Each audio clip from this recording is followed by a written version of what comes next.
সকালবেলা উঠে হুড়োহুড়ি করে রাজসভায় যাওয়ার জন্য তৈরি হয়ে নিলাম, কিন্তু গিন্নি সেই যে পুকুর পাড়ে ধুতে মাজতে গেল তার তো ফেরার নাম নেই। বলি ও গিন্নি, রাজসভায় যাওয়ার আগে যে চারটি মুখে দিয়ে যাব তারও কি উপায় নেই? তখন থেকে হন হন করতে করতে যে পা দুটো টনটন করছে গিন্নি। আরে আমি কি বিছানায় শুয়ে একবার এপাশ আর ওপাশ করছি? আমিও তো হাতের কাজগুলো চটপট সেরে ছুটে ছুটে আসছি। আর আমি তোমার পথ চেয়ে বসে আছি। আসছি গো আসছি, ও কি জ্বালায় পড়েছি।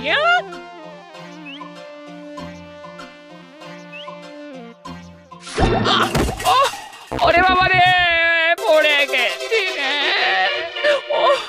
আরে আরে, তাড়াতাড়ি করতে বলেছি বলে কি তোমায় একেবারে গড়াগড়ি খেতে হবে? ওই দেখো, ওরে বাবা রে, দেখো দেখি কাণ্ডখানা।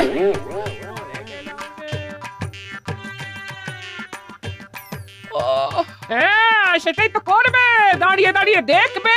ওরে বাবা রে, আস্তে গিন্নি আস্তে, পাড়া প্রতিবেশী শুনে ফেললে যে উল্টো পাল্টা ভাববে। পাড়া প্রতিবেশীর কথা ভেবে একেবারে ঘুম উড়ে গেল, আর এদিকে যে নিজের গিন্নি পড়ে গিয়ে হাত পা ভেঙে গেল, সেটা বুঝি কিছু নয় না? পড়ে গেলাম রে, এই কে কোথায় আছিস? ওরে বাবা রে, পড়ে গেলাম রে। আরে আরে, ও দিদা, এ কি অবস্থা তোমার? কি গো দিদা, তুই তো দেখছি একেবারে পা পিছলে আলুটাও হয়ে যাচ্ছে। ওরাও তেমনি, কোথায় সবাই মিলে দিদাকে তুলবি, তা না উল্টে হাসাহাসি করছিস। তা আবার করবে না, করবেই তো। দাদুও হাসছে, নাতিও হাসছে। ও এদিকে যা লেগেছে তার লেগেছে। ও ওরে বাবা রে, গেলাম রে। আমরা থাকতে তুমি আবার কোথায় যাবে দিদা? এই দেখো আমরা কেমন তোমাকে চাঙ্গা করে দিচ্ছি। এই ধর ধর, ভালো করে ধর দিদাকে। শুধু ধরলে হবে, তার সঙ্গে টানতেও তো হবে। হবে না হবে না, তোদের দ্বারা কিচ্ছু হবে না। আমাকে এভাবেই এখানে পড়ে থাকতে হবে। তুমি একটু চুপ করলে গিন্নি? এই তো ওরা কেমন ধরাধরি করে তোলার চেষ্টা করছে, আর ওরা না পারলে তো আমি আছি নাকি? তুমি ভেঙে পড়ছো কেন? এই তো ধরো ধরো ধরো, তারপর আস্তে আস্তে উঠে পড়ো দেখি। এই তো হচ্ছে। দাদুর কি শক্তি, দিদাকে তুলে দিয়েছে।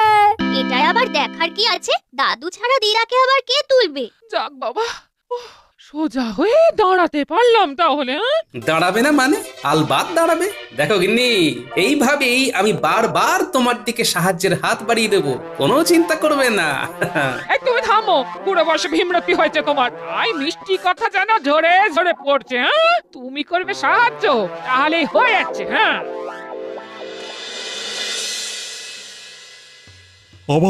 আজ আবার গোপালের দেখা নেই। না না, গোপালও যেন বড্ড অনিয়মিত হয়ে যাচ্ছে আজকাল। আজকাল কি বলছেন মহারাজ? এটা তো গোপালের প্রতিদিনের অভ্যাস হয়ে গেছে। গোপালের এই অভ্যেস অন্যরা অনুসরণ করলে কি ক্ষতি হতে পারে? কোন ক্ষতির কথা বলছেন মহারাজ? এই তো বলতে না বলতেই সাক্ষাৎ গোপাল হাজির। তুমি তো জলজ্যান্ত ক্ষতিটা করছো গোপাল। দেরি করে সভায় আসাটা তো বাড়াবাড়ির পর্যায়ে চলে যাচ্ছে। তা আজ কেন দেরি হলো সেটা বলবে? গিন্নিকে সামলাতে গিয়ে দেরি হয়ে গেছে মহারাজ। ডাহা মিথ্যে কথা, এটা গোপালের একটা অজুহাত। না না না না না না, কোনো অজুহাত আমি শুনতে রাজি নই। দেরি করে আসার জন্য শাস্তি তোমায় পেতেই হবে। আগে মহারাজ, হাত বটে, তবে সেটা অজুহাত নয়, বরং সাহায্যের হাত।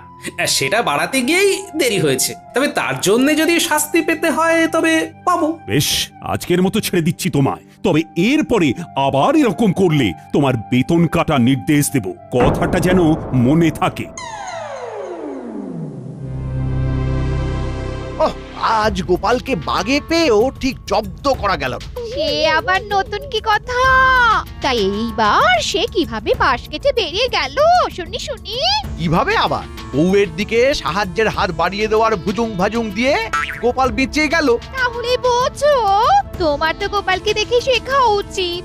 ও এমন কপাল যে আমার কবে হবে? এতে খামোখা কপাল চাপড়ানোর মতো কি হলো? তোমার তো কিছুতেই কিছু হয় না। না না, এবারে হালকা করে ছেড়ে দিলে হবে না, একেবারে চেপে ধরতে হবে। এই মরেছে। আরে আরে, একই খাল কেটে কুমির ডেকে ফেলেছি মনে হচ্ছে। নাও, সবজি কটা কেটে সাহায্য করো দেখি।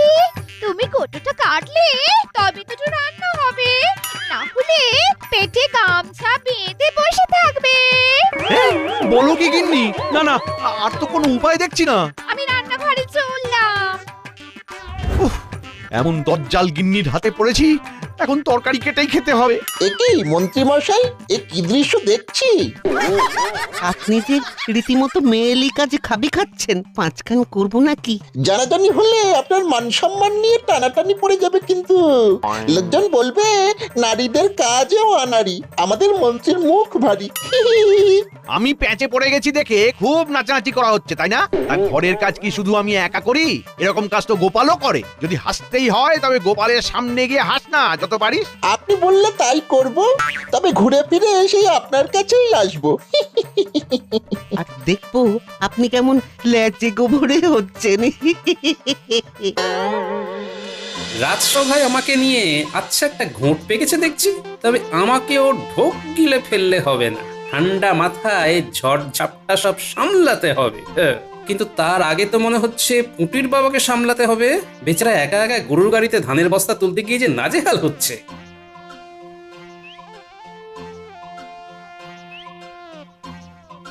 আরে আরে, ওভাবে হয় নাকি? কই দেখি দেখি, দাঁড়াও দাঁড়াও, দুজনে মিলে একটু ধরাধরি করি। তুমি ধরবে গোপাল দাদা? তাহলে তো খুব ভালো হয়। আর সেই যা হয় হোক, এখন চলো হাতে হাতে বস্তা কটা গাড়ি দিয়ে তুলে ফেলি, চলো। সত্যি গোপাল দাদা, ভাগ্যিস এই সময় তুমি এসে সাহায্য করলে, না হলে তো আমি সামলাতেই পারছিলাম না। ওই দেখ ঘটা, গোপাল দাদা তো রাস্তাঘাটে সবাইকে সাহায্যের হাত বাড়িয়ে দিচ্ছে দেখছি। গোপাল দাদা যদি এইভাবে সাহায্য করে, তবে আর ওকে নিয়ে হাসাহাসি করি কি করে? না না, চল মন্ত্রী মশাইকে খবরটা দিতে হবে এক্ষুনি। আচ্ছা, জ্বালাতনে পড়েছি বটে। ঘরে ঢুকলেই গিন্নি আবার কিছু না কিছু করতে বলবে। তার থেকে এইভাবে বাইরে পায়চারি করা অনেক ভালো। হ্যাঁ, এই সব ওই গোপালের জন্য হচ্ছে। ওহ, কি কুক্ষণে ওর কথা গিন্নিকে এসে বলেছিলাম। একবার বাগে পাই গোপালকে, তারপরে সুদে আসলের শোধ তুলবো। গোপালের উপর রাগ দেখিয়ে লাভ নেই মন্ত্রী মশাই। বরং গোপাল যা করছে তাতে তাকে বাহবা দেওয়ার কথা। সে তো পথে ঘাটে যাকেই পাচ্ছে তাকেই সাহায্যের হাত বাড়িয়ে দিচ্ছে। বলিস কি? তার মানে গোপালের মাথায় এখন সাহায্য করার ভূত চেপেছে? তবে এটাকে কাজে লাগিয়েই গোপালকে প্যাচে ফেলা যেতে পারে। কি হলো বলতো? মন্ত্রী মশাই যেন হঠাৎ কিছু চিন্তা করছেন। মনে হচ্ছে ওই গোপাল দাদার ব্যাপারটা নিয়েই ভাবছেন। না, ভেবে দেখলাম তোরা আমার চোখ খুলে দিয়েছিস। গোপালের এই সাহায্য করার মানসিকতাকে সত্যিই উৎসাহ দেওয়া দরকার। তবে এটাও দেখা দরকার যে গোপাল বেছে বেছে লোকের উপকার করছে নাকি সবার। সেটাও ঠিক কথা। কিন্তু আমরা কি করে দেখবো মন্ত্রী মশাই? এই তো কাছে আয়, আয় না, সব বুঝিয়ে বলে দিচ্ছি।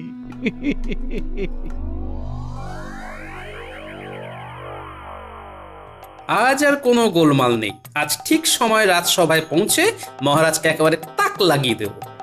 আরে আরে, তো কি খড় বোঝাই ঠেলা গাড়ি নিয়ে বটার ঘটা মনে হচ্ছে আইডাই করছে। দেখি দেখি,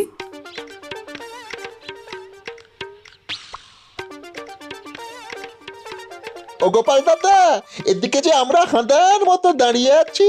তুমি কি দেখেও দেখবে না? তাই কখনো হয়? বিপদে যখন পড়েছো তখন বিপদ থেকে উদ্ধারও পেতে হবে। তাই আমাকেই মনে হচ্ছে হাত লাগাতে হবে, বুঝলে? সেটাই তো বলতে চাইছি, গাড়িটা ঠেলে তুলতে পারছি না। তুমি ঠেলে দিলেই গাড়িটা রাস্তায় তোলা যাবে। এই তো, এক ঠেলাতেই কাজ হয়ে যাবে। এই যা, গুছিয়ে করতে গিয়ে যে একেবারে ছড়িয়ে ফেলেছি। আবার তাহলে সব ঠিক করে রাখতে হবে। এসো এসো গোপাল দাদা, এটাই আগে সামলাই। হ্যাঁ হ্যাঁ, এইভাবে মিলেমিশে কাজ করতে হবে, বুঝলে? কিন্তু তোমার যে দেরি হয়ে যাচ্ছে গোপাল দাদা। সে হলে হবে, তা বলে কাজ ফেলে রেখে চলে যাবো কি করে বলো তো? হ্যাঁ, না না না না, মন্ত্রী মশাই যতই পরখ করে নিতে বলুক না কেন, তোমার মতন লোক হয় না গোপাল দাদা। আচ্ছা, এইসব মন্ত্রী মশাইয়ের পরিকল্পনা। যাক, সেটাও জানা হয়ে গেল। তবে ফন্দিটা নেহাত মন্দ নয়। এই তো সবাই দেখছি হাজির হয়ে গেছে, শুধু তেনারই দেখা নেই। না না না না, এখন দেখছি গোপাল কোনো কিছুরই তোয়াক্কা করছে না। ব্যাপারটা ভালো ঠেকছে না এবার। গোপালকে নিয়ে যেন আর পারি না। আজ ঠিক এসে দেবে নতুন কোনো বাহানা। দিক না, কি বাহানা দেবে দিক। ভেবে ভেবে এমন একটা কল খাটিয়েছি যে গোপাল চাইলেও তাড়াতাড়ি আসতে পারবে না। আজ গোপালের বেতন কাটা কেউ আটকাতে পারবে না। আমিও তো তেমনই ইঙ্গিত পাচ্ছি, বাকিটা মহারাজের বিবেচনা। আমার যা ভাবার আমি ভেবে ফেলেছি, গোপাল একবার আসুক আজ, তারপর মজা দেখাচ্ছি। এ কি, আমার অপেক্ষায় সবাই যেন কেমন ব্যাকুল হয়ে গেছেন।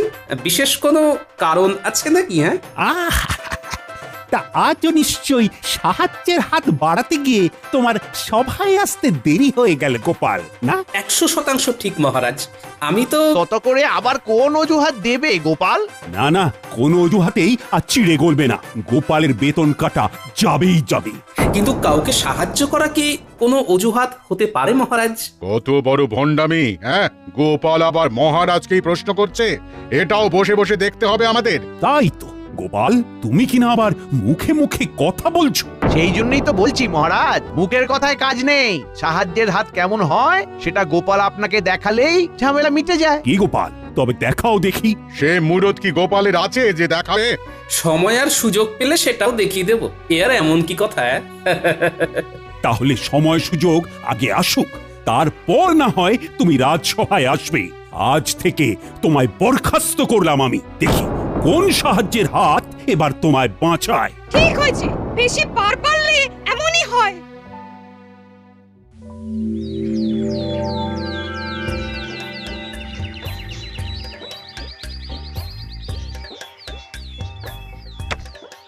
পুকুর থেকে জল নিয়ে আসা হয়ে গেল। এবার উঠোনটা ঝাঁট দিয়ে দিলেই অনেকটা কাজ সারা হয়ে যাবে। হ্যাঁ, এ তুমি যেমন কাজের মানুষ সেটা তো ভাবতেই পারিনি। ভাবো ভাবো, এখন থেকেই ভাবা শুরু করে দাও গিন্নি। এখনো তো আরো কত কি দেখা বাকি। ঝাঁট দিয়ে পরিষ্কার করার হাতটাও কিন্তু আমার নেহাত খারাপ নয় গিন্নি। ওই দেখ, গোপাল দাদু এবার ঝাঁটা ধরেছে। তাই তো দেখছি, সবটাই কেমন উল্টো হয়ে গেছে। ভাগ্যিস আমার চোটটা লেগেছিল, না হলে তোদের দাদু যে এত কাজের সেটা তো জানতেই পারতাম না। কিন্তু দাদু এখানে কাজ করলে রাজসভা সামলাবে কে? এখন তো চাইলেও সেখানে যাওয়া যাবে না, তাই সেখানকার কথা ভেবেও কাজ নেই। তাহলে চলো সবাই মিলে দিদার কাজে হাত লাগাই। তারপর সময় আর সুযোগ এলে আবার না হয় রাজসভায় যাওয়ার কথা ভাবা যাবে। তাই বলে তুমি সুযোগের অপেক্ষায় বসে থাকবে গোপাল দাদু? আরে অত ভাবিস না তো। কেউ যদি সত্যি সত্যি কাউকে সাহায্য করতে চায় তাহলে তাকে সুযোগের জন্য বেশি অপেক্ষা করতে হয় না রে। হচ্ছে না, কৃষ্ণচন্দ্রকে কিছুতেই বাগে আনতে পারছি না। আর যাও বা পাচ্ছি, তাও এই গোপালের কপাল জোরে কৃষ্ণচন্দ্র ঠিক বেঁচে যাচ্ছে। পারবে না, আর কেউ মহারাজকে বাঁচাতে পারবে না জাহাপানা। এইরকম ছুঁড়ে ছুঁড়ে কথা বললে আমি কিন্তু কিছুই শুনবো না। পুরো ব্যাপারটা খুলে বলো, নাহলে সরে পড়ো। আমার কাছে খবর আছে, মহারাজ গোপালকে তাড়িয়ে দিয়েছেন। বলো কি? সেটাই তো বলছি। এই সময়ে যদি কোনো বাহানাতে মহারাজ কৃষ্ণচন্দ্রকে ডেকে আনা যায়, তবে কোনো বাহানাতে কেউ ওকে বাঁচাতে পারবে না। ব্যাপারটা তো মন্দ বলনি। দুধকে ডেকে পাঠাও দেখি। দেখি মন্ত্রীকে তলে তলে দলে টেনে কৃষ্ণচন্দ্রকে কলে ফেলা যায় নাকি? না, ভালো লাগছে না, কিছুই আর তেমন ভালো লাগছে না। কি ভালো লাগছে না মহারাজ? মনে হচ্ছে কোনো কারণে আপনার মন যেন টনটন করছে। তা করছে বই কি, গোপালকে বরখাস্ত করে এখন একটু খারাপই লাগছে বটে। তাহলে তো খুব ভালো সময়ে নবাবের আমন্ত্রণ পত্রটা এসেছে মহারাজ। বলো কি, নবাবের আবার এই সময় আমাকে মনে পড়লো? নবাব তার বাগান বাড়িতে আপনাকে আমন্ত্রণ জানিয়েছেন মহারাজ, তাও আবার অবসর বিনোদনের জন্য। সে না হয় বুঝলাম, তবে ডেকেছে যখন তখন না গিয়েও তো উপায় নেই। আমি যখন সঙ্গে আছি তখন আর চিন্তা কিসের মহারাজ? চলো তবে দুদিনের জন্য ঘুরেই আসি না হয়। তবে তার আগে রাজসভায় খবরটা জানিয়ে দিতে হয়। সে ব্যাপারে আপনি ভাববেন না মহারাজ, জানাজানি যা করার সে আমি করে দিচ্ছি। আপনি বরং মুর্শিদাবাদে যাওয়ার জন্য তৈরি হয়ে নিন ততক্ষণে। আজ রাজসভায় যা শুনলাম তারপরে তো আর চুপ করে বসে থাকা যায় না। তাই আবার যায়? আমি তো ভাবছি খালি কি হয় কি হয়। গোপালকে যতক্ষণ না পুরো ব্যাপারটা জানাচ্ছি ততক্ষণ যেন শান্তি পাচ্ছি না।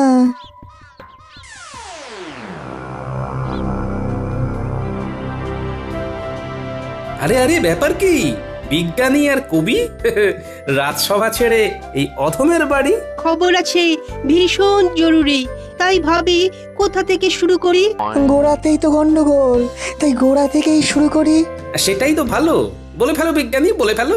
এবার মনে হচ্ছে মহারাজ বড় সড়ো কোনো বিপদে পড়বেন। নবাব নাকি এই অসময়ে মহারাজকে ডেকে পাঠিয়েছেন। আজ মহারাজের এমন তাড়া, নবাবের ডাকে দিয়েছেন সাড়া। মন্ত্রীমশাইকে সঙ্গে নিয়ে আজ বাদে কাল যাচ্ছেন সকাল সকাল। ব্যাপারটা বেশ গোলমেলে লাগছে বটে। নবাব কি এমনি এমনি আর মহারাজকে ডেকেছেন? তুমি নেই দেখে আট ঘাট বেঁধেই ডেকেছেন। সবই তো বুঝলাম, কিন্তু মহারাজের যাওয়ার ব্যবস্থা কিসে হয়েছে? ঘোড়ার গাড়িতে নিশ্চয়ই। এতক্ষণে আস্তা বলে ঘোড়া বাছা হয়ে গেছে নিশ্চয়ই, কিন্তু সব কিছু ছেড়ে ঘোড়ার খবর নিচ্ছ কেন ভাই?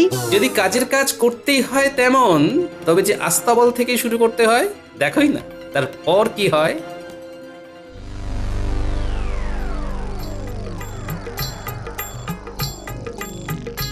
এই যে ভাই, কালকের জন্য তৈরি হচ্ছে বুঝি? সে মোটামুটি তৈরি হয়ে গেছি। সকাল সকাল বেরিয়ে পড়তে হবে কিনা তাই একটু দেখভাল করে নিচ্ছিলাম আর কি। হ্যাঁ, এটাই তো চাই। তবে আমার যে তোমার সাথে কিছু কথা আছে ভাই। কই মন্ত্রী, সাত তাড়াতাড়ি তৈরি তো হয়ে নিলাম, কিন্তু ঘোড়ার গাড়িরই তো পাত্তা নেই। এসে যাবে মহারাজ, আর একবার এসে গেলেই তো টকবক টকবক ঘোড়া ছুটিয়ে সোজা মুর্শিদাবাদ। ওই তো ওই তো ওই তো ওই আসছে মনে হচ্ছে। আসছে কোথায়? এ তো এসে গেছে।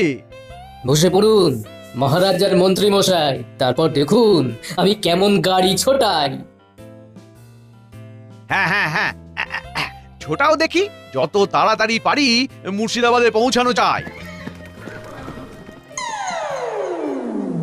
কিন্তু কৃষ্ণচন্দ্রের হাজির হয়ে যাওয়ার কথা, কি মন্ত্রী সব ঘেঁটে দিল।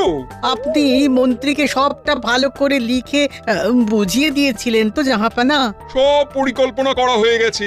জলাশয়ের ধারে আম গাছে টুসটুসে আম ঝুলছে, আর সেদিকে ভালো শ্যাওলাও জমেছে। আর এই সব কি মন্ত্রীর জানা? তবে নয় তো কি, আমি কি আর কোনো কাঁচা কাজ করি? একবার আসতে দাও মন্ত্রীকে, তারপর দেখবে ওর খেলা। ব্যাস ব্যাস ব্যাস, তাহলে তাহলে আর বলতে হবে না জাহাপানা, আমি সব বুঝে গেছি। আমি সব বুঝে গেছি। এই যে জাহাপানা, আমরা এসে গেছি। আপনার আমন্ত্রণ তো আর ফেলে দিতে পারি না, তাই দেখুন একেবারে সশরীরেই হাজির। সে তো হতেই হবে, না হলে যে আসল মজা নেওয়াই বাদ পড়ে যাবে। বলছিলাম কি জাহাপানা, দিনের আলো থাকতে থাকতে বাগানটা একবার ঘুরে দেখে নিলে হতো না? আলবাত দেখতে হবে, এই বাগান ঘোরাবো বলেই তো কৃষ্ণচন্দ্রকে ডেকে আনা। আসুন মহারাজ, তবে ঘুরে ঘুরে দেখি এদিক ওদিক, বিশেষ করে ওই জলাশয়ের ধারে। ওখানে গেলে নির্ঘাত চোখ ভরে যাবে। কি জাহাপানা, তাই তো? হ্যাঁ হ্যাঁ, চলো তবে। সেই যখন গেছি তখন আর দেরি করে কি হবে।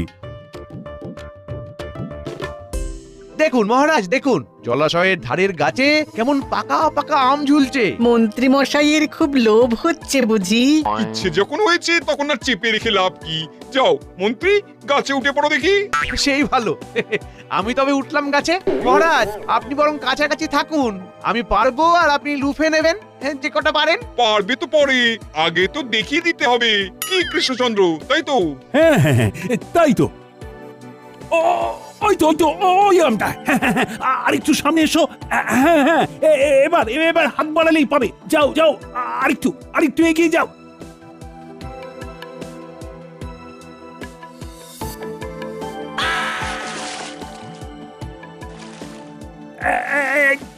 ওরে বাবা রে, গেলাম। ওরে, কে আছিস? বাঁচা রে। কেউ তো নেই মহারাজ, এবার কি হবে? আমার পরিকল্পনা খেড়ে গেছে উজির। কৃষ্ণচন্দ্র একেবারে হাবুডুবু খাচ্ছে।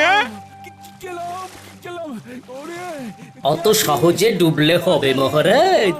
ধরুন ধরুন, এই শুকনো ডালখানা ধরুন দেখি, এই ডাল ধরেই ডাঙায় উঠে আসতে পারবেন। এই তো খড়কুটো। আর একটু ধরে থাকুন মহারাজ, এইবারে টেনে নিচ্ছি। এটা কি হচ্ছে উজির? এটা আবার কি উড়ে এসে জুড়ে বসেছে? আরে বসেছে কোথায়, এ তো একেবারে এসেই টানাটানি শুরু করে দিয়েছে। এই তো উঠে পড়েছি।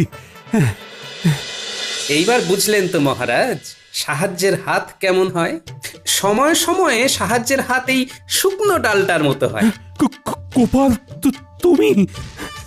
তুমি আমায় বাঁচালে গোপাল। না না, আমি নিজের ভুল বুঝতে পেরেছি। আর তুমি সাহায্যের হাত না বাড়লে যে আমি ডুবেই মরে যেতাম। আবার গোপাল! সবই আপনার কপাল জাহাপানা। আপনি তো বেঁচে গেলেন মহারাজ, কিন্তু নবাবের কথা মতো কাজ করতে গিয়ে আমি যে ঝুলে গেলাম, না পারছি নামতে, না পারছি ছাড়তে। যেমন কর্ম তেমন ফল। আপনার সব চেষ্টা মনে হচ্ছে জলেই যাবে। ওরে বাবারে, গেলাম রে, ওরে বাবারে। গোপাল, ভেবে দেখো তাহলে সাহায্যের হাত বাড়াবে কিনা। আমার কিন্তু মন্ত্রীকে খাবি খেতে দেখে বেশ লাগছে। তাই খাক তবে। যা হয়েছে বেশ হয়েছে। যেমন খাবি খাচ্ছ, খাও এবারে। ওরে বাঁচারে, কে কোথায়